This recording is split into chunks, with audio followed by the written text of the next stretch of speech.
혼인신고하고 이 아파트 내 명의로 해줄 때까지 당신 엄마 우리 집에 들이지 마. 다 버리고 다른 남자한테 가버릴 수도 있어. 그날 나는 깨달았습니다. 내 평생 모은 전부를 쏟아부어 마련해준 그 아파트가 욕망의 덫이었다는 것을. 3개월 전 새벽 5시 청계천 포목점 셔터가 올라가는 소리가 골목에 울렸습니다. 72살 경희 할머니는 오늘도 어김없이 가게 문을 열었습니다. 허리는 굽었지만 손놀림만큼은 여전히 빨랐습니다. 천더미를 정리하고 먼지를 털어내고 하루를 시작했습니다. 이 포목점은 경혜 할머니의 전부였습니다. 25에 시집와서 남편과 함께 일군 가게였습니다. 35에 남편을 잃고 홀로 아들을 키운 곳이었습니다. 밤낮 없이 일했습니다. 천을 팔고 돈을 모았습니다. 아들 정우의 학비를 대고 과외비를 보탰습니다. 우리 정우는 달라야 해요. 경혜 할머니는 늘 그렇게 말했습니다. 아들은 기대를 저버리지 않았습니다.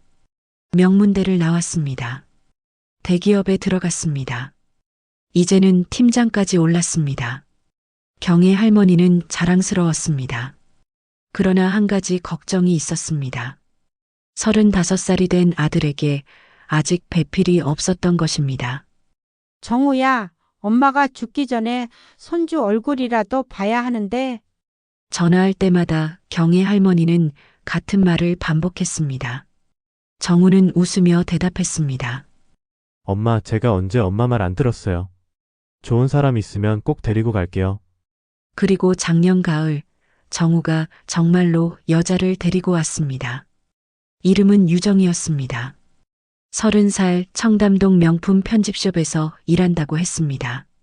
하얀 피부에 고운 이목구비를 가진 여자였습니다. 무엇보다 경혜 할머니 앞에서 공손했습니다. 어머니, 정우 오빠한테 어머니 이야기 정말 많이 들었어요. 유정은 두 손을 모으고 인사했습니다. 평생 혼자 고생하시면서 오빠를 키우셨다고요. 존경스러워요. 경혜 할머니는 며느리감의 마음씨가 곱다고 생각했습니다. 얼굴도 예뻤지만 무엇보다 아들을 대하는 태도가 다정했습니다. 정우도 행복해 보였습니다. 결혼하겠습니다, 엄마. 아들은 단호하게 말했습니다. 경혜 할머니는 허락했습니다. 그런데 문제는 그 다음부터였습니다. 유정의 부모가 포목점으로 찾아왔습니다. 50대 중반으로 보이는 부부였습니다. 아버지는 명함을 내밀었습니다. 작은 부동산 중개업소 대표라고 적혀 있었습니다. 사돈 어른, 우리 유정이가 어릴 때부터 귀하게 자랐어요. 어머니 쪽이 먼저 말문을 열었습니다. 청담동에서 쭉 살았고 친구들도 다 그쪽 사람들이에요. 솔직히 말씀드리면 강남 아파트가 아니면 우리 딸이 적응하기 힘들 것 같아요. 경혜 할머니는 찻잔을 들다 말고 멈췄습니다. 그게 무슨 말씀이신지요? 신혼집이요. 강남 신축 아파트로 마련해 주셔야죠. 유정 아버지가 끼어들었습니다. 요즘 세상에 결혼하려면 집은 남자 쪽에서 준비하는 게 상식 아닙니까? 그리고 혼수 비용도 있고요. 딸 하나 잘 키워서 보내는데 미천도 없이 보낼 순 없잖아요. 경혜 할머니는 숨이 막혔습니다. 청계천 포목점을 40년 넘게 운영했지만 큰 돈을 모을 수는 없었습니다. 아들 교육에 다 들어갔습니다. 그래도 퇴직금과 가게 정리하면 목돈을 만들 수는 있었습니다. 생각해 보겠습니다. 경혜 할머니는 그렇게만 대답했습니다. 사돈이 돌아간 뒤 밤새 잠을 이룰 수 없었습니다. 아들은 행복해 보였습니다. 35살까지 혼자 살았던 아들이 이제야 반쪽을 찾았는데 엄마가 그것을 막을 수는 없었습니다. 이틀 뒤 경혜 할머니는 결정했습니다. 부동산을 알아봤습니다. 강남 신축 아파트는 상상을 초월했습니다. 그러나 강남 외곽의 중소형 아파트는 간신히 손이 닿았습니다. 가게를 정리하고 작은 예금을 모두 털어내고 퇴직금을 보태면 가능했습니다. 엄마가 해줄게. 정우는 놀랐습니다. 엄마, 그럼 엄마는 어떻게 사세요? 가게도 정리하고? 괜찮아. 엄마는 정부 지원금이랑 내 용돈으로 충분해. 넌 이제 가정을 꾸려야지. 경의 할머니는 웃었습니다. 그러나 웃는 얼굴 뒤에는 불안이 숨어 있었습니다. 계약서에 도장을 찍던 날 경의 할머니는 아들에게 당부했습니다. 정우야, 엄마 말 잘 들어. 네, 엄마. 혼인신고는 서두르지 마. 결혼식 올리고 같이 살아보면서 서로 잘 맞는지 확인해. 그리고 경제권도 당분간은 내가 쥐고 있어. 엄마, 그게 무슨? 요즘 세상 무섭잖니? 엄마는 옛날 사람이지만 뉴스는 봐. 혼인신고 하자마자 재산 다 털리고 도망가는 사람들 얼마나 많은데. 정우는 고개를 끄덕였습니다. 알겠어요, 엄마. 엄마 말씀대로 할게요. 경의 할머니는 안심했습니다. 결혼식은 소박하게 치러졌습니다. 유정은 웨딩드레스를 입고 환하게 웃었습니다. 정우도 행복해 보였습니다. 경의 할머니는 축하객들에게 인사했습니다. 우리 아들 잘 부탁드립니다. 그러나 피로연이 끝나고 신혼부부가 새 아파트로 떠날 때였습니다. 유정의 어머니가 경의 할머니에게 다가왔습니다. 사돈 어른 고생 많으셨어요. 이제 편히 쉬세요. 그 말투에는 묘한 여운이 있었습니다. 이제 당신 역할은 끝났다는 뉘앙스였습니다. 경의 할머니는 웃으며 고개를 끄덕였지만 가슴 한편이 서늘했습니다. 다음 날 청계천 포목점 셔터가 마지막으로 내려갔습니다. 47년을 함께한 공간이었습니다. 남편의 손때가 묻은 계산대였습니다. 아들이 숙제하던 구석 책상이었습니다. 경의 할머니는 빈 가게를 둘러보며 중얼거렸습니다. 내가 잘한 걸까? 대답은 없었습니다. 다만 차가운 공기만이 가게 안을 맴돌았습니다. 경의 할머니는 작은 원룸으로 이사했습니다. 창문 밖으로 청계천 물소리가 들렸습니다. 익숙한 소리였지만 이제는 쓸쓸하게만 느껴졌습니다. 며칠 뒤 정우에게서 전화가 왔습니다. 엄마, 신혼생활 잘하고 있어요. 유정이도 엄마한테 안부 전하래요. 그래, 잘 지내거라. 경의 할머니는 밝게 대답했습니다. 그러나 전화를 끊고 나자 불안이 엄습했습니다. 머릿속으로 사돈 내외의 얼굴이 스쳐 지나갔습니다. 유정의 환한 미소가 떠올랐습니다. 그리고 그 미소 뒤에 감춰진 무언가가 어둠 속에서 꿈틀거리는 것 같았습니다. 아무 일 없겠지. 경의 할머니는 스스로를 다독였습니다.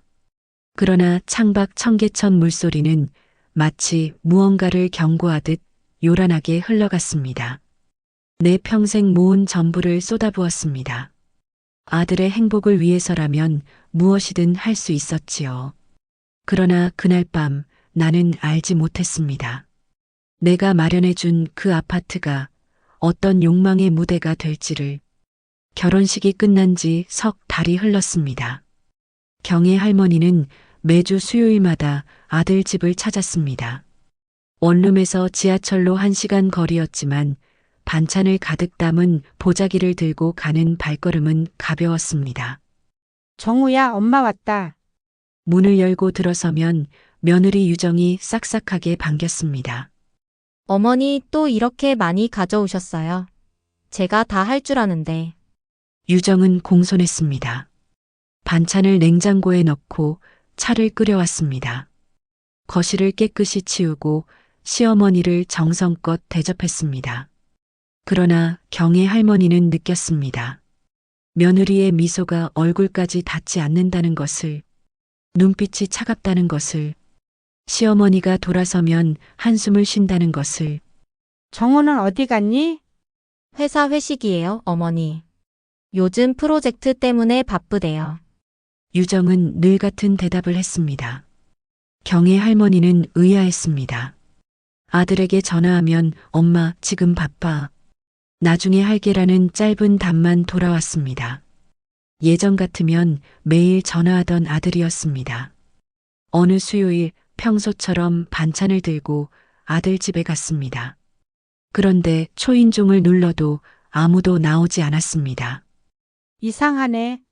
경혜 할머니는 핸드폰을 꺼내 아들에게 전화했습니다. 정우야, 엄마야. 너희 집 앞인데 문 좀 열어줘. 잠시 침묵이 흘렀습니다. 엄마, 오늘은 안 돼요. 왜? 무슨 일 있니? 유정이가 좀 힘들어해요. 당분간 연락하고 방문하는 걸 자제해 주시면 안 될까요? 경혜 할머니는 귀를 의심했습니다. 뭐? 지금 엄마한테 오지 말라는 거니? 그게 아니라 유정이가 시어머니 대하는 게 부담스럽대요. 조금만 시간을 주세요. 전화가 끊어졌습니다. 경혜 할머니는 아파트 복도에 멍하니 서 있었습니다. 손에 든 반찬 보자기가 무겁게 느껴졌습니다. 내가 뭘 잘못한 걸까? 발걸음을 돌려 집으로 돌아왔지만 마음은 무거웠습니다. 밤새 잠을 이루지 못했습니다. 천장만 바라보며 생각했습니다. 내가 너무 자주 간 걸까? 며느리가 싫어했던 걸까? 며칠이 지났습니다. 경혜 할머니는 동네 목욕탕에 갔습니다. 몸도 씻고 마음도 달래고 싶었습니다. 탈의실에서 옷을 갈아입는데 옆에서 낯익은 목소리가 들렸습니다. 어머, 저기 봐. 저 사람 아들이 청담동 쪽에 신혼집 얻었다며? 동네 아줌마들이 수군거렸습니다. 경혜 할머니는 귀를 기울였습니다. 맞아. 그 며느리 말이야. 요즘 수상해. 수상하긴 뭐가 수상해? 내가 지난주에 봤거든. 낮에 카페 앞에서 젊은 남자랑 팔짱 끼고 걷더라고. 둘이 완전 다정하게. 경혜 할머니의 손이 멈췄습니다. 에이, 그게 남편 아니었어? 아니야. 난 저 집 아들 얼굴 알아. 키도 더 크고 옷도 되게 비싸 보이던데. 명품 가방 같은 거 들고 있었어. 세상에. 결혼한 지 몇 달이나 됐다고. 경혜 할머니는 가슴이 철렁 내려앉았습니다. 탈의실을 나와 집으로 돌아오는 내내 머릿속이 복잡했습니다. 설마 그럴 리 없어. 동네 소문일 뿐이야. 그러나 마음 한편에서는 불안이 커졌습니다. 집에 돌아오자마자 며느리에게 전화를 걸었습니다. 여보세요? 유정의 목소리가 들렸습니다. 평소와 달리 차가웠습니다. 유정아, 엄마야. 요즘 어떻게 지내니? 잘 지내요, 어머니. 그래. 그런데 말이야. 요즘 혹시 어디자 지나가니? 동네에서 봤다는 사람이 있더라고. 전화기 너머로 잠시 정적이 흘렀습니다. 어머니, 그게 무슨 말씀이세요? 아니, 그냥 낮에 혹시 밖에서 누구 만나거나 그러니? 유정의 목소리가 날카로워졌습니다. 어머니, 제가 바쁘거든요. 직장 일도 있고 친구들도 만나야 하고요. 그리고 그 이웃들 말 듣고 저 오해하시면 안 돼요. 그거 다 헛소문이에요. 헛소문? 네. 어머니, 저 진짜 바빠서 이만 끊을게요. 딸깍. 전화가 끊어졌습니다. 경혜 할머니는 핸드폰을 내려다봤습니다. 며느리의 차갑고 급한 반응이 마음에 걸렸습니다. 헛소문이라고 했지. 그런데 왜 저렇게 예민하게 반응하지? 밤이 깊어졌습니다. 경혜 할머니는 원룸 창가에 앉아 청계천을 내려다봤습니다. 물소리가 요란했습니다. 마치 무언가를 경고하는 것처럼. 거짓말하는 눈동자는 전화기 너머에서도 보이는 법이지. 경혜 할머니는 중얼거렸습니다. 다음 날 경혜 할머니는 결심했습니다. 아들에게 직접 물어봐야 했습니다. 며느리에게 무슨 일이 있는지, 아들이 왜 어머니를 멀리하는지. 오후 늦게 아들 회사 근처로 갔습니다. 반찬통을 들고 아들이 퇴근하기를 기다렸습니다. 그런데 회사 로비에서 만난 사람은 아들이 아니었습니다. 어머니? 경혜 할머니를 부르는 목소리가 들렸습니다. 돌아보니 낯익은 얼굴이 있었습니다. 철수야, 40대 중반의 남자 철수였습니다. 아들 정우의 회사 선배이자 어릴 적부터 경의 할머니가 알던 사람이었습니다. 어머니 여기는 웬일이세요? 정우 좀 보려고 왔는데 혹시 오늘 회사에 있니? 철수는 난처한 표정을 지었습니다. 정우는 오늘 출장 갔어요. 부산 쪽으로요. 모레나 돌아온대요. 경의 할머니는 실망했습니다. 그렇구나. 어머니 제가 반찬통 대신 전해드릴까요? 정우 집이 어디예요? 강남 쪽이야. 신축 아파트. 아, 거기 제가 아는데요. 제가 차 있으니까 같이 가시죠. 직접 전해드리면 며느리분도 좋아하실 거예요. 경의 할머니는 고마웠습니다. 그래 주겠니? 고맙다, 철수야. 두 사람은 차를 타고 아들의 신혼집으로 향했습니다. 아파트 앞에 도착했습니다. 경의 할머니와 철수는 엘리베이터를 타고 올라갔습니다. 현관문 앞에 섰습니다. 경의 할머니가 초인종을 눌렀습니다. 그런데 안에서 이상한 소리가 들렸습니다. 그러니까 제발 좀 조용히 해. 유정의 목소리였습니다. 날카롭고 화가 난 목소리였습니다. 경의 할머니와 철수는 서로를 바라봤습니다.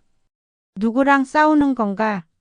경의 할머니가 다시 초인종을 눌렀습니다. 안에서 황급히 발소리가 들렸습니다. 문이 열렸습니다.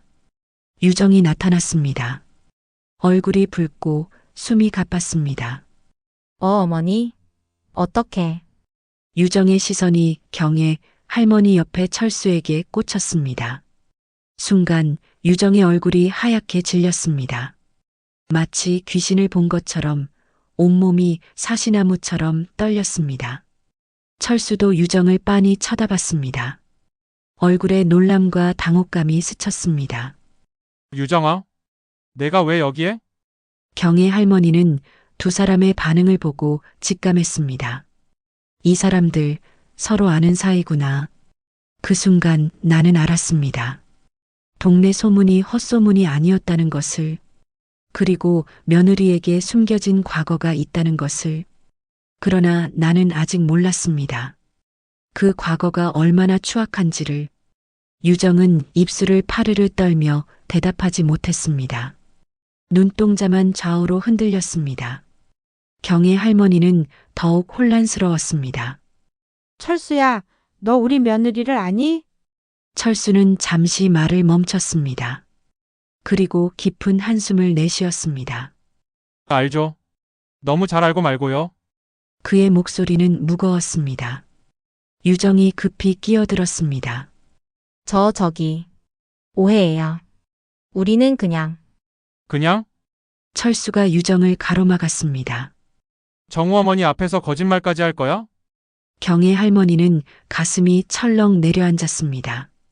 뭔가 심각한 일이 벌어지고 있다는 것을 본능적으로 느꼈습니다. 철수야, 대체 무슨 일이니?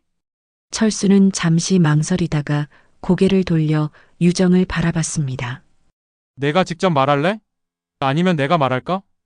유정의 얼굴이 더욱 하얗게 변했습니다. 제발. 제발 말하지 마세요. 유정의 목소리는 떨리고 있었습니다. 애원하는 듯 했습니다. 그러나 철수는 고개를 저었습니다. 어머니는 알 권리가 있어요. 철수는 경의 할머니를 향해 돌아섰습니다. 어머니 이 사람 유정이가 아니라 유나라고 불러야 할 것 같네요. 유나? 경의 할머니는 어리둥절했습니다. 그게 이 사람 진짜 이름이에요. 본명은 김유나. 유정이, 아니, 유나가 고개를 떨궜습니다. 철수가 계속 말했습니다. 청담동에 고급 템프로가 있어요. 룸살롱이죠. 유나는 거기서 일했어요. 꽤 오랫동안. 경의 할머니는 귀를 의심했습니다. 룸살롱? 그게 무슨 소리니? 명품 편집숍 직원이라고 했죠? 거짓말이에요. 유나는 그 템프로에서 VIP 손님들 상대하는 일을 했어요. 경의 할머니는 숨이 막혔습니다. 다리에 힘이 풀려 문틀을 붙잡았습니다. 유나가 고개를 들어 외쳤습니다. 아니에요. 저는 그냥 아르바이트였어요. 술 따르고 노래 부르는 정도였다고요. 철수가 씁쓸하게 웃었습니다. 아르바이트? 그럼 진 사장님하고는 뭐였는데? 유나의 얼굴이 다시 창백해졌습니다. 경의 할머니가 물었습니다. 진 사장, 그게 누구니? 철수는 깊은 한숨을 쉬었습니다.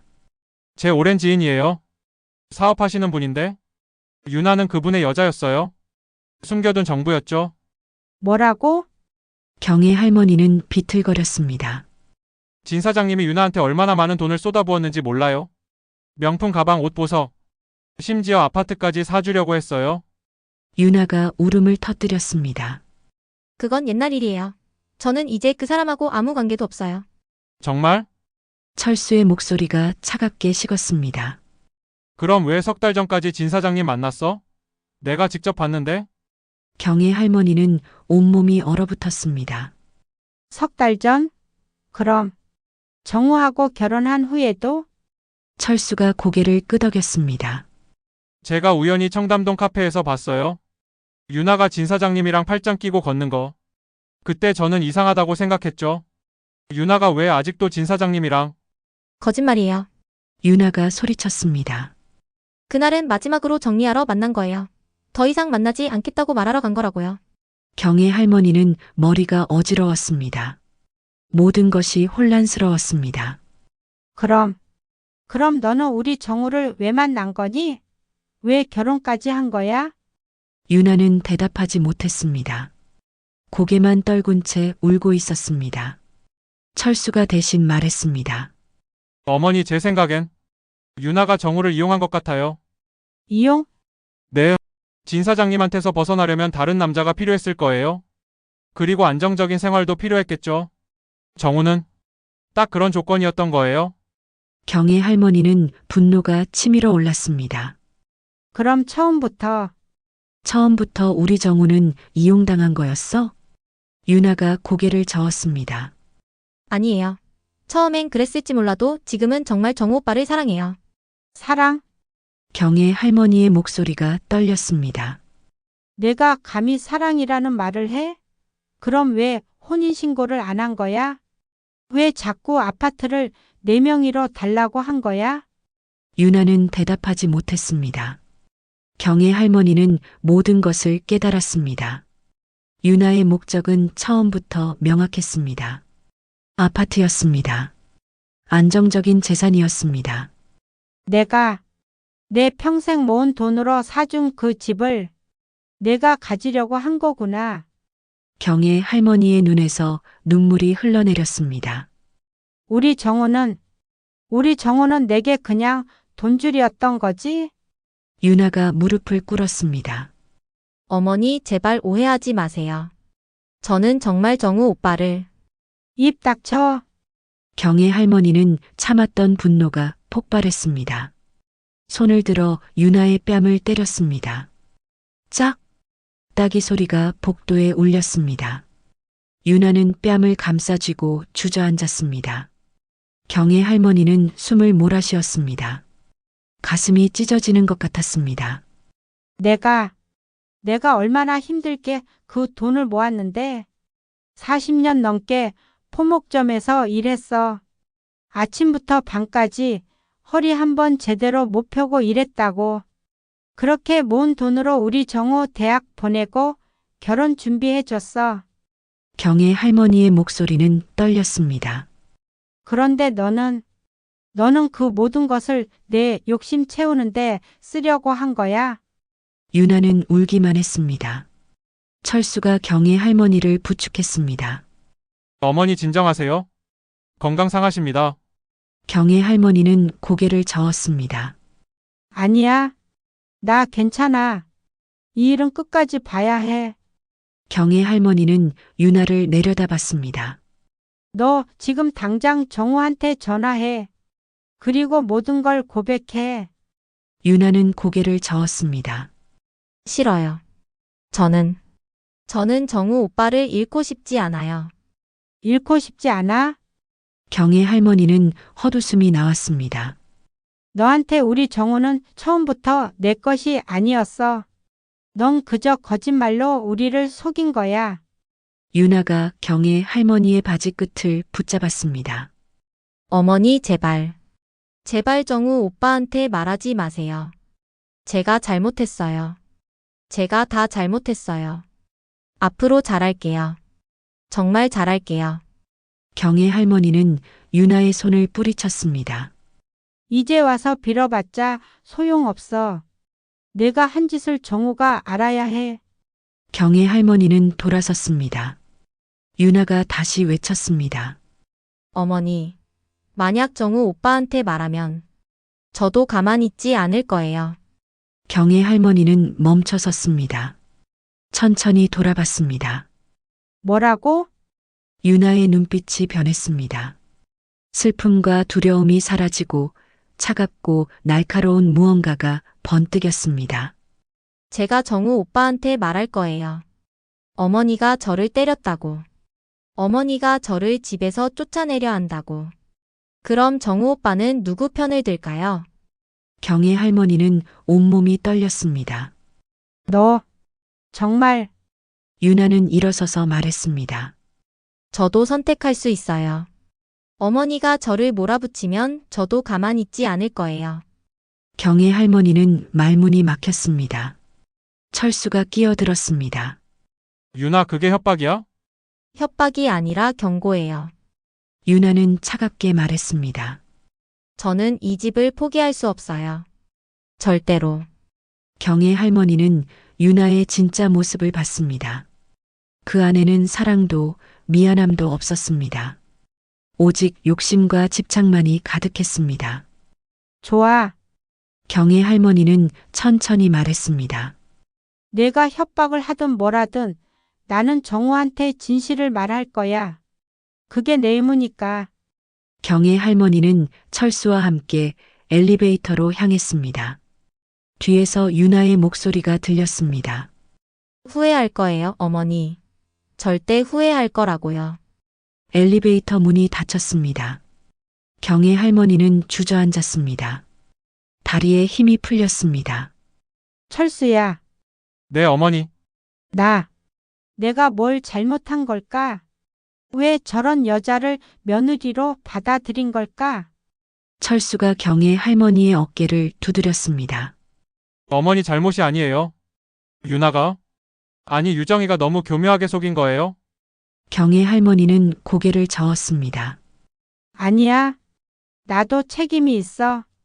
내가 아들 결혼을 너무 서두른 거야. 제대로 알아보지도 않고. 이제라도 늦지 않았어요. 어머니 정우한테 빨리 연락하세요. 경혜 할머니는 떨리는 손으로 핸드폰을 꺼냈습니다. 그러나 전화를 걸기 전에 멈칫했습니다. 정우가 이 사실을 알면 얼마나 충격을 받을까? 나는 그날 깨달았습니다. 내 아들이 얼마나 무서운 여자에게 속았는지를, 그리고 그 여자가 얼마나 집요하게 우리를 노렸는지를. 그러나 이것은 시작일 뿐이었습니다. 진짜 지옥은 이제부터였습니다. 엘리베이터가 천천히 내려갔습니다. 경혜 할머니는 철수에게 부축을 받으며 겨우 서 있었습니다. 다리에 힘이 풀려 무릎이 꺾일 것 같았습니다. 어머니 괜찮으세요? 철수가 걱정스럽게 물었습니다. 경혜 할머니는 대답하지 못했습니다. 입술만 파르르 떨렸습니다. 며느리의 차가운 눈빛이 아직도 눈앞에 선했습니다. 가만 있지 않을 거예요. 그 협박의 말이 귓가에 맴돌았습니다. 엘리베이터 문이 열렸습니다. 철수가 경혜 할머니를 조심스럽게 부축해 밖으로 나왔습니다. 주차장으로 향했습니다. 경혜 할머니는 철수의 차에 올라타자마자 주저앉았습니다. 철수야, 네, 어머니. 나 어떡하지? 정우한테 뭐라고 말해야 할까?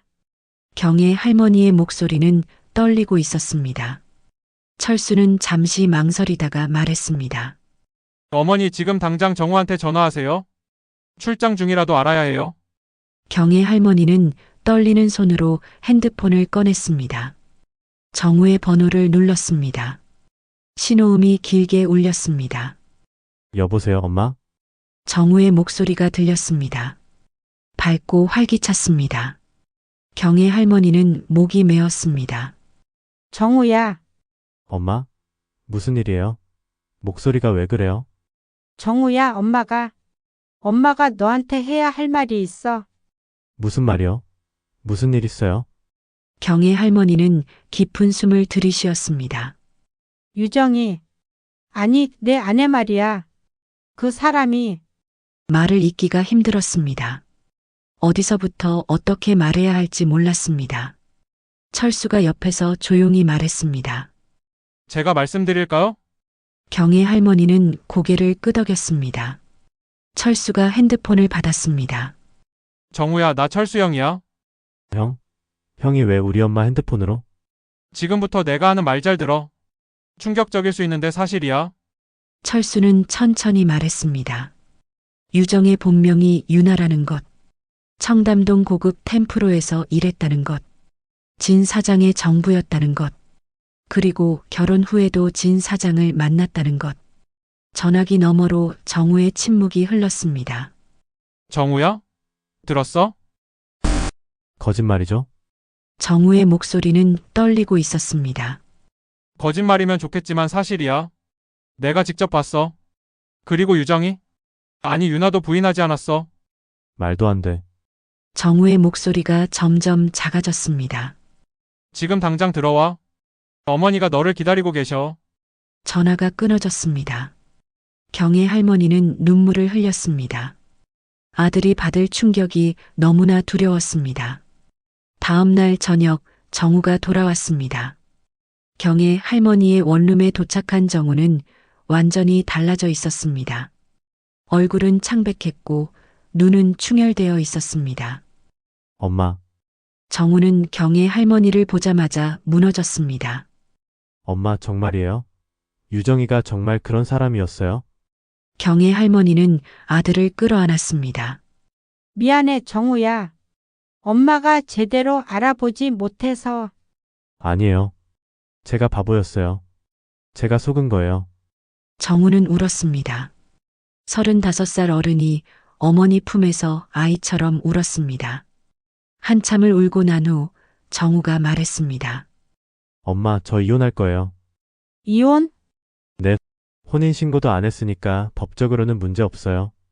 그냥 헤어지면 돼요. 경의 할머니는 안도했습니다. 그래, 그게 좋겠다. 그런데 아파트는? 아파트요? 정우의 얼굴이 굳었습니다. 아, 맞다. 아파트 명의가 아직 제 명이에요. 유정이가 자꾸 자기 명의로 바꾸라고 했는데 엄마가 혼인신고 미루라고 하셔서 저도 명의 이전을 미뤘거든요. 경의 할머니는 가슴을 쓸어내렸습니다. 천만 다행이구나. 엄마 말 들어서 정말 다행이야. 정우는 쓴웃음을 지었습니다. 엄마가 아니었으면 저 정말 큰일 날 뻔했어요. 유정이가 아파트 받고 저를 버렸을 거예요. 그날 밤 정우는 신혼집으로 돌아갔습니다. 사흘 후 정우에게서 전화가 왔습니다. 엄마, 유정이 집 나갔어요. 뭐? 제가 이혼하자고 했더니 짐 싸서 나가버렸어요. 아무 말도 없이. 경의 할머니는 놀라움보다는 안도감이 컸습니다. 그래? 그럼 잘 됐다.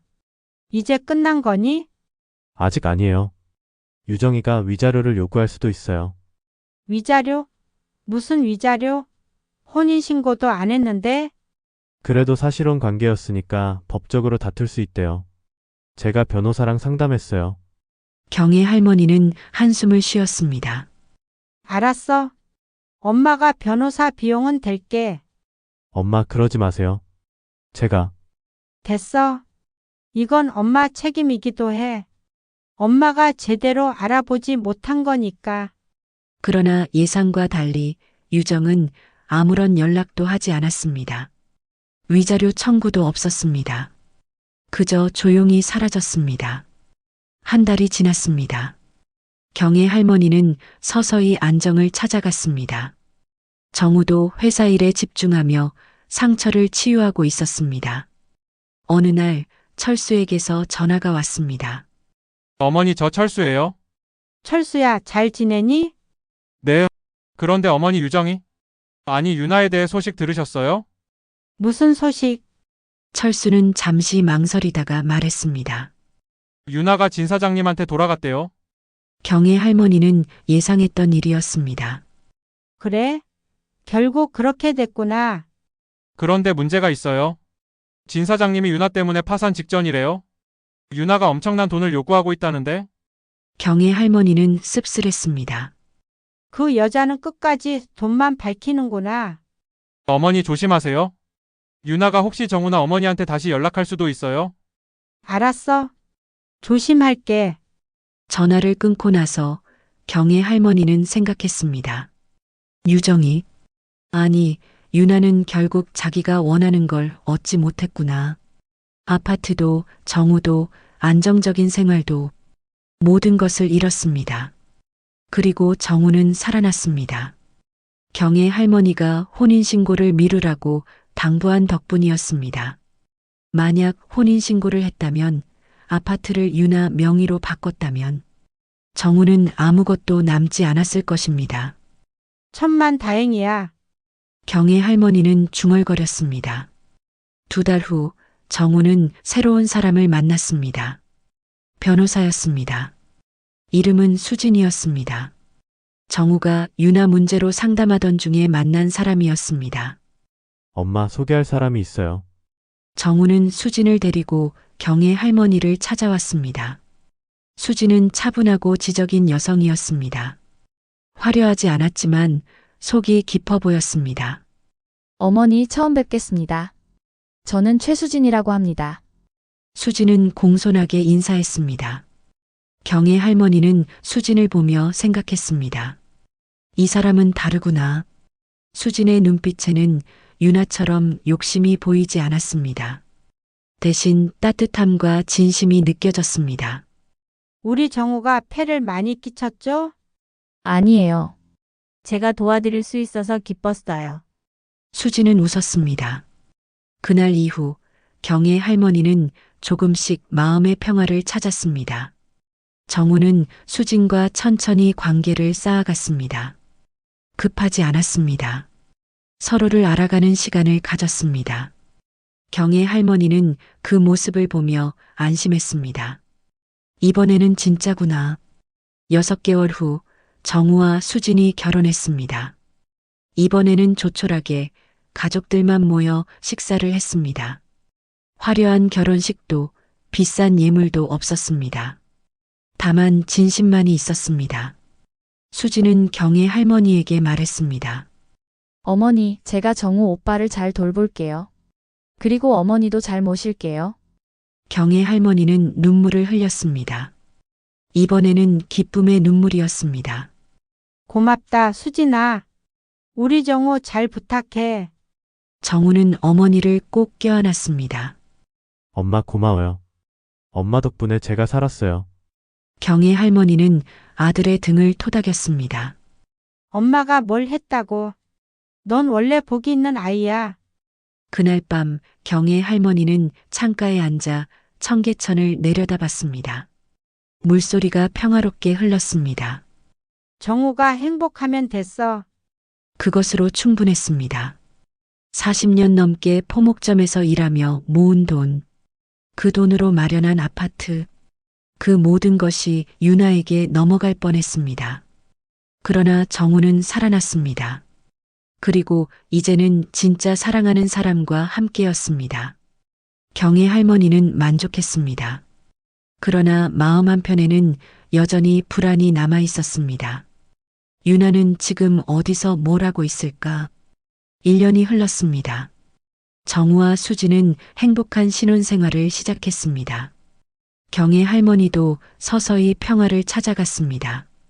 그러나 경혜 할머니는 여전히 불안했습니다. 유나가 조용히 사라진 것이 오히려 더 불길했습니다. 엄마, 우리 이사 가요. 어느 날 정우가 말했습니다. 이사? 이 집은 유나의 기억이 너무 많이 남아있어요. 수진이도 불편해하고요. 새로운 곳에서 새 출발하고 싶어요. 경혜 할머니는 고개를 끄덕였습니다. 그래, 그게 좋겠다. 정우는 강남 아파트를 급하게 내놓았습니다. 신축이라 매물이 나오자마자 바로 계약이 성사됐습니다. 그 돈으로 정우는 조용한 외곽 지역에 깨끗한 중소형 아파트를 구했습니다. 경의 할머니도 함께 이사하기로 했습니다. 엄마, 이번엔 정말 행복하게 살 거예요. 정우는 웃으며 말했습니다. 이사 날이 다가왔습니다. 새 아파트는 조용하고 깨끗했습니다. 강남보다는 작았지만 그만큼 따뜻했습니다. 여기 참 좋네요. 수진이 환하게 웃었습니다. 경의 할머니도 마음에 들었습니다. 아파트 단지가 한적했고 주민들도 친절해 보였습니다. 이사를 마치고 보름이 지났습니다. 어느 아침 경의 할머니는 재래시장에 장을 보러 나갔습니다. 정우 부부에게 반찬을 만들어 주려고 했습니다. 장을 보고 돌아왔을 때 엘리베이터 앞에서 이삿짐 센터 직원들을 마주쳤습니다. 아, 옆집에 세 사람이 이사 오나 보네. 경의 할머니는 대수롭지 않게 생각하며 집으로 들어갔습니다. 그런데 복도 쪽에서 들려오는 목소리가 이상하게 귀에 익었습니다. 오빠 이 집 진짜 마음에 들어. 신혼집보다 훨씬 좋은데. 심장이 철렁 내려앉았습니다. 설마 하는 마음에 현관문을 살짝 열고 복도를 내다봤습니다. 그리고 그 순간 눈을 의심했습니다. 명품 선글라스를 낀 유나가, 그리고 철수의 지인이라던 진 사장이 옆집 현관문 앞에 서 있었습니다.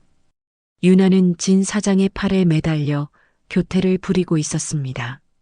유나야, 내가 널 위해서라면 뭐든지 해줄 수 있어. 이 동네가 강남보단 못해도 조용하고 좋잖아. 진 사장이 유나의 허리를 감싸며 웃었습니다. 경의 할머니는 그 자리에서 얼어붙었습니다. 이게 무슨 운명의 장난인가. 세상에 아파트가 얼마나 많은데 하필이면 옆집으로 이사를 오다니. 경의 할머니는 조용히 문을 닫았습니다. 손이 떨렸습니다. 정우한테 알려야 하나? 아니야. 알리면 또 괴로워할 거야. 경의 할머니는 혼자 견디기로 했습니다. 그날 저녁 복도에서 유나와 마주쳤습니다. 유나는 경의 할머니를 보자 놀란 표정을 지었습니다. 그러나 곧 비웃는 얼굴로 바뀌었습니다. 어머 어머니. 이렇게 또 뵀네요. 세상 참 좁죠? 호우. 경의 할머니는 이를 악물고 참았습니다. 유나 씨, 우리 서로 모르는 척 합시다. 모르는 척요? 왜요? 우린 한 가족이었잖아요. 유나는 도발적으로 웃었습니다. 경의 할머니는 아무 말도 하지 않고 집 안으로 들어갔습니다. 그날부터 지옥이 시작됐습니다. 밤마다 옆집에서 요란한 소음이 들렸습니다. 고의로 크게 틀어놓은 음악 소리, 벽을 쿵쿵 두드리는 소리. 새벽 2시, 3시에도 잠을 이룰 수 없었습니다. 경의 할머니는 참고 또 참았습니다. 정우에게 알리고 싶지 않았습니다. 일주일이 지났습니다. 경의 할머니는 수면 부족으로 얼굴이 초췌해졌습니다. 정우가 걱정했습니다. 엄마, 얼굴이 왜 그래요? 어디 아파요? 아니야. 그냥 나이 들어서 잠이 안 오나 봐. 경의 할머니는 웃으며 둘러댔습니다. 그러나 소음은 갈수록 심해졌습니다. 어느 날 밤 참다 못한 경의 할머니가 벽을 두드리며 조용히 해달라고 부탁했습니다. 그러자 유나의 비웃는 목소리가 들려왔습니다. 어머니, 젊은 사람들은 원래 이렇게 사는 거예요. 적응 못하시면 요양원 가시든가요. 그 순간 경의 할머니 안에서 무언가가 터져버렸습니다. 더 이상 참을 수 없었습니다. 경의 할머니는 당장 경비실에 전화를 걸었습니다. 여보세요, 경비실이죠? 여기 705호인데요. 옆집 704호에서 밤마다 소음이 너무 심해서 잠을 잘 수가 없습니다. 당장 조치 좀 취해주세요. 경비원이 올라왔습니다. 경비원은 옆집 초인종을 눌렀습니다. 한참을 기다렸지만 문이 열리지 않았습니다. 이상하네요. 분명 안에 불이 켜져 있는데. 경비원이 중얼거렸습니다. 그때였습니다. 아까까지 떠들썩하던 옆집이 갑자기 조용해졌습니다. 불길한 예감이 들었습니다. 경비원이 몇 번 더 초인종을 눌렀습니다. 여전히 응답이 없었습니다. 죄송합니다. 문을 안 열어주시네요. 내일 다시 와보겠습니다. 경비원이 돌아갔습니다. 경의 할머니도 집 안으로 들어갔습니다. 그러나 마음이 불편했습니다. 30분쯤 지났을까? 갑자기 옆집에서 유나의 비명소리가 들려왔습니다. 깍! 살려줘요. 누가 좀 도와주세요. 경의 할머니는 화들짝 놀라 현관문을 열고 복도로 뛰쳐나갔습니다. 옆집 문이 활짝 열려 있었습니다. 유나가 안방에서 비틀거리며 나왔습니다. 그녀의 얼굴은 새하얗게 질려 있었고 눈에는 공포가 가득했습니다. 진 사장님이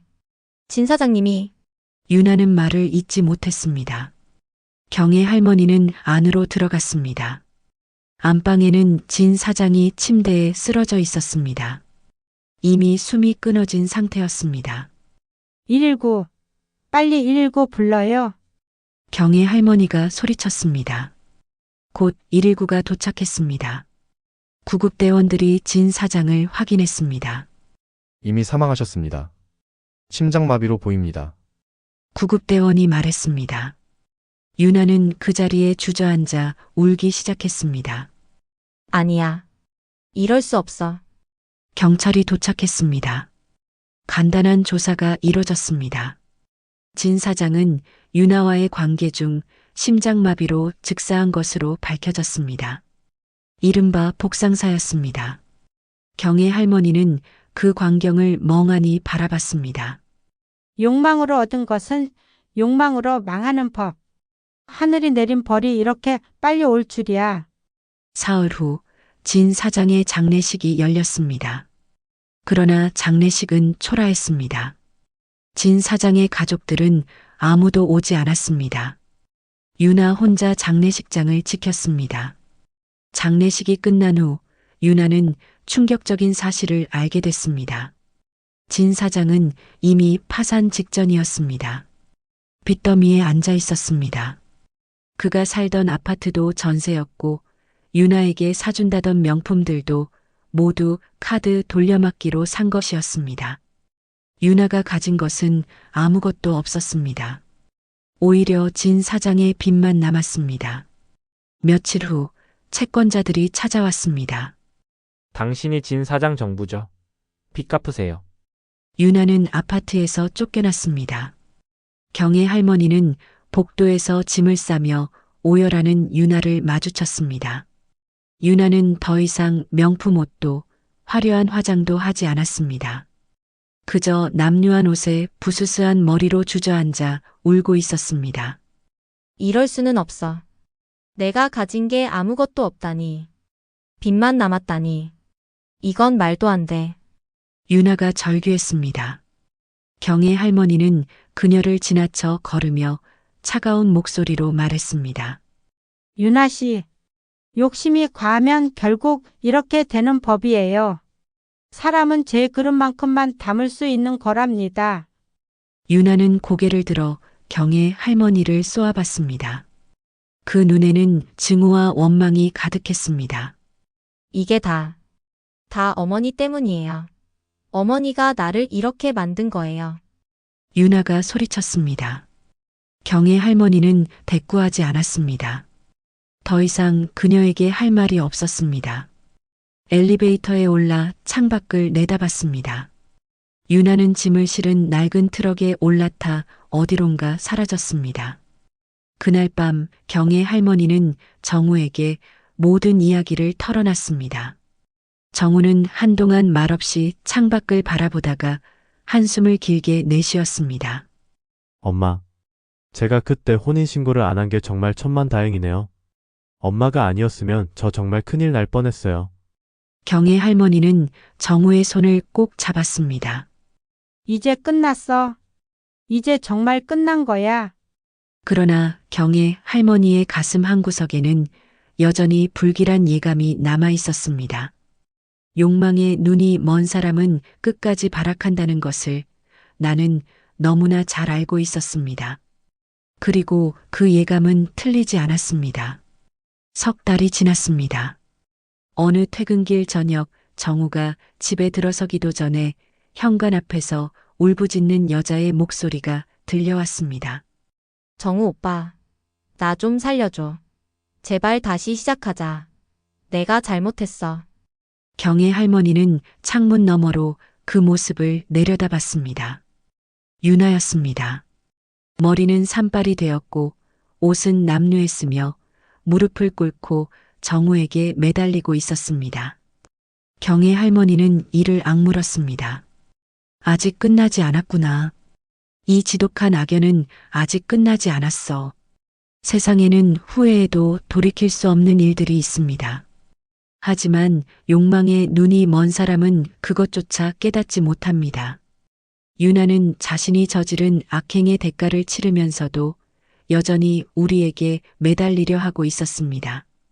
과연 정우는 이 추악한 마지막 발악에 어떻게 대응할 것인가? 그리고 나는 이 악연을 완전히 끊어낼 수 있을까? 정우는 현관 앞에 무릎 꿇은 유나를 내려다봤습니다. 유나는 더 이상 예전의 그녀가 아니었습니다. 화려했던 명품 옷 대신 낡은 청바지와 해진 티셔츠를 입고 있었습니다.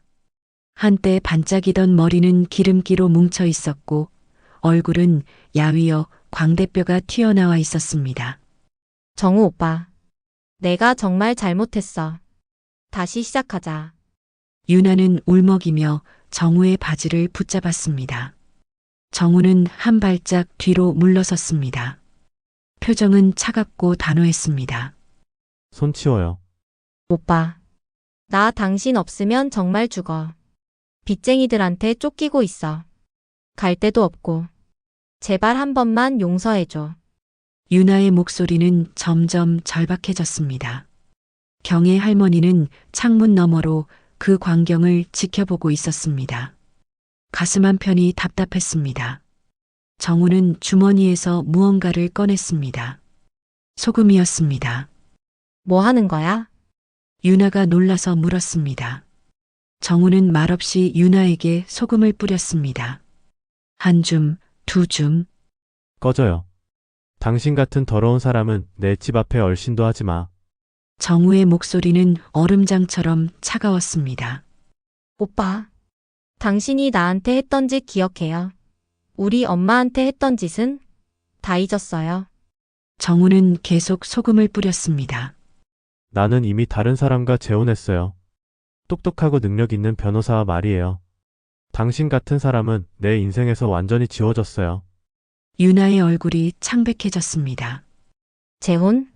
벌써? 그리고 곧 아이도 태어날 거예요. 당신 없이도 나는 너무 행복해요. 정우는 마지막 한 줌의 소금을 유나의 머리 위에 뿌렸습니다. 이제 다신 나타나지 마. 당신 수준에 맞는 사람 찾아가요. 90살 노인이라도 꼬셔서 돈이나 뜯어내든가.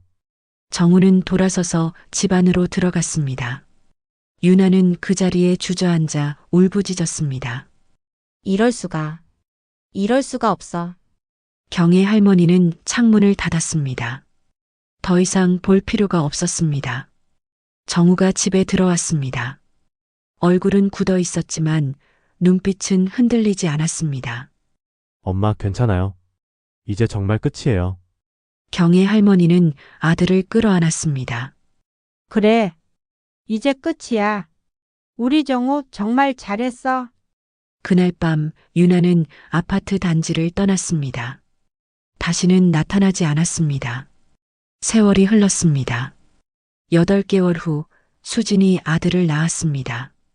경애 할머니는 손주를 안으며 눈물을 흘렸습니다. 정우야, 우리 손주가 이렇게 예쁘다니. 정우는 행복한 얼굴로 웃었습니다. 엄마, 이 아이 이름은 준호로 지었어요. 준수하고 호탕한 사람이 되라고요. 경애 할머니는 준호를 품에 꼭 안았습니다. 따뜻했습니다. 수지는 경애 할머니를 친어머니처럼 모셨습니다. 매주 반찬을 받으러 오고 명절에는 꼭 함께 시간을 보냈습니다. 어머니, 제가 준비한 거예요. 드셔보세요. 수진이 직접 만든 음식을 내놓았습니다. 경혜 할머니는 감동했습니다. 고맙다, 수진아. 내가 있어서 정말 다행이야. 정우의 가정은 날로 화목해졌습니다. 그러나 경혜 할머니의 건강은 서서히 나빠지고 있었습니다. 5년 후 경혜 할머니는 병원 검진 중 말기 암 진단을 받았습니다. 어머니 수술하면 나을 수 있어요. 포기하지 마세요. 정우가 울먹였습니다. 경혜 할머니는 고개를 저었습니다. 됐다, 정우야. 엄마는 이미 충분히 살았어. 너희들 행복한 모습 보면서 말이야. 항암 치료가 시작됐습니다. 머리카락이 빠지기 시작했습니다. 경혜 할머니는 휠체어에 의지해야 했습니다. 어느 날 정우가 경혜 할머니를 휠체어에 태워 병원 근처 공원을 산책시켰습니다. 햇살이 따뜻했습니다. 엄마 괜찮으세요? 응, 햇빛이 좋구나. 경혜 할머니는 눈을 감았습니다. 그때였습니다. 공원 벤치에 앉아 있는 여자를 발견했습니다. 유나였습니다. 경혜 할머니는 눈을 크게 떴습니다. 정우도 그녀를 알아봤습니다. 유나는 더욱 비참해져 있었습니다. 머리카락은 덥수룩하고 옷은 너덜너덜했습니다. 그녀는 지나가는 사람들에게 손을 내밀며 구걸하고 있었습니다. 제발. 1,000원만. 1,000원만 주세요. 지나가던 사람들은 그녀를 피해갔습니다. 유나는 고개를 들었습니다. 그리고 정우와 경혜 할머니를 봤습니다. 순간 유나의 얼굴이 일그러졌습니다. 너희들, 유나가 비틀거리며 일어나 다가왔습니다. 너희들 때문에 내가 이렇게 됐어. 너희들이 나를 망쳤어. 유나는 경혜 할머니를 향해 손가락질했습니다. 내가 너희를 저주할 거야. 영원히 저주받을 거야. 정우는 휠체어를 밀어 유나에게서 멀어졌습니다. 가요, 엄마. 저런 사람 상대할 필요 없어요. 경혜 할머니는 뒤를 돌아봤습니다. 유나는 그 자리에 주저앉아 울고 있었습니다. 경혜 할머니는 앞을 바라봤습니다. 유나는 결국 자신의 욕망에 삼켜졌습니다. 모든 것을 얻으려다가 모든 것을 잃었습니다. 그러나 경혜 할머니는 다른 것을 얻었습니다. 아들의 행복, 며느리의 효도, 손주의 웃음, 그것으로 충분했습니다. 몇 달 후 경혜 할머니는 평화롭게 눈을 감았습니다. 임종 직전 정우와 수진 그리고 손주 준호가 곁에 있었습니다. 엄마, 정우가 울었습니다. 경혜 할머니는 마지막 힘을 다해 미소 지었습니다. 정우야, 행복하게 살아라. 엄마는 너무 행복했다. 엄마, 경혜 할머니의 손이 축 늘어졌습니다. 경혜 할머니는 편안한 얼굴로 잠들었습니다. 장례식장에는 많은 사람들이 찾아왔습니다.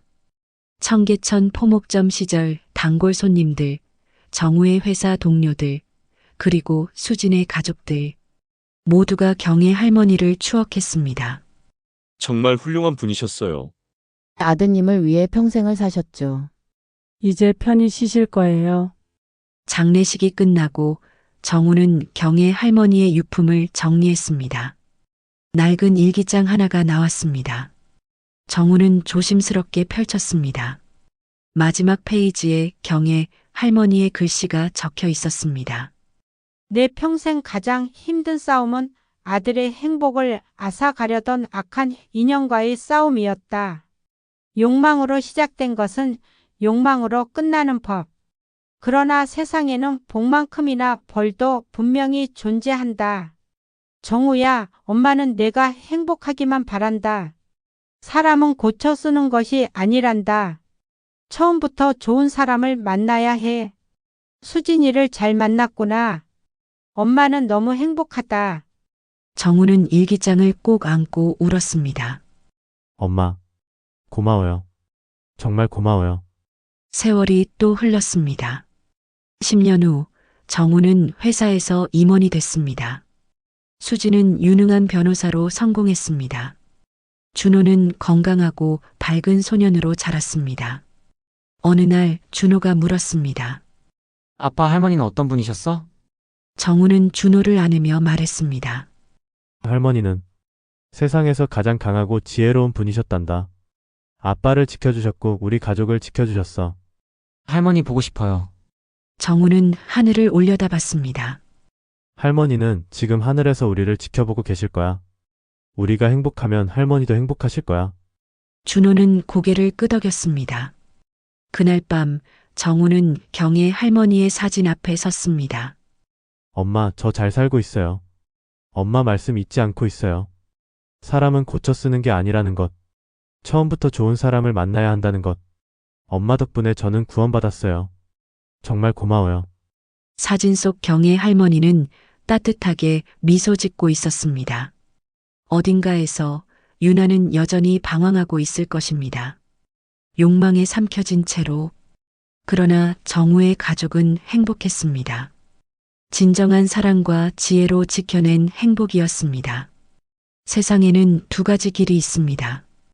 욕망으로 가는 길과 사랑으로 가는 길. 경혜 할머니는 아들에게 사랑의 길을 가르쳤습니다. 그리고 그 길은 영원히 빛나고 있었습니다. 욕망으로 얻은 것은 욕망으로 망하고 사랑으로 지킨 것은 영원히 남는다. 이것이 청계천 미망인 경혜 할머니가 우리에게 남긴 마지막 교훈이다.